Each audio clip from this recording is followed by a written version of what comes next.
Advance Rakhi పండుగ శుభాకాంక్షలు ప్రతి ఒక్క చెల్లెమ్మలకు, అక్కలకు, ప్రతి ఒక్కరికి.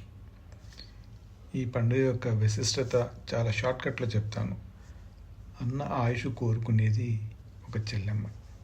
అలాగే అన్న చెల్లె యొక్క ప్రతి కష్టంలోనూ తోడుగా ఉంటాడు. తనకు కష్ట నష్టాలు కలగకుండా ప్రతి నిమిషం, ప్రతి క్షణం సంతోషంగా చూడాలనుకుంటాడు ఒక అన్న. అది బయటి ప్రపంచంలో కావచ్చు, ఇక్కడ సోషల్ మీడియాలో కూడా మీరు ఎవరినైతే అన్న అంటారో ఆ అన్న యొక్క బాధ్యత. చెల్లెల్ని కాపాడడం అన్న యొక్క బాధ్యత.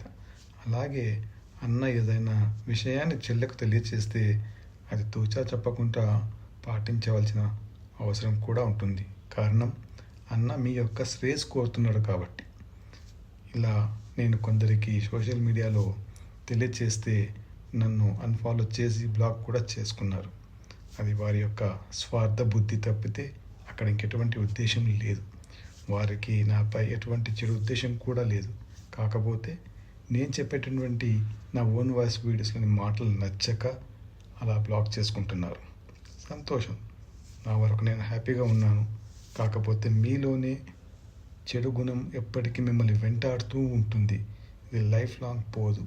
మీ అంతటా మీరు క్షమించు అని మనసులో అనుకొని తిరిగి అన్న దగ్గరికి వస్తే అన్న తప్పకుండా ఒక మంచి ఉద్దేశంతో మిమ్మల్ని చెల్లిగా స్వీకరిస్తారు. నాతో ఓన్గా రీల్స్లో పాల్గొని ఒక చెడు మహిళ స్నేహం కొరకు నన్ను అన్ఫాలో చేయడం, బ్లాక్ చేయడం, నాతో చేసుకున్నటువంటి రీల్ను పోస్ట్ చేసినటువంటిది డిలీట్ చేయడం కూడా జరిగినటువంటి చెల్లెళ్ళు ఉన్నారు. సో ఇలాంటి వారితో మీరు జాగ్రత్తగా ఉండండి. మహిళలే కావచ్చు, పురుషులే కావచ్చు. జై హింద్, జై భారత్.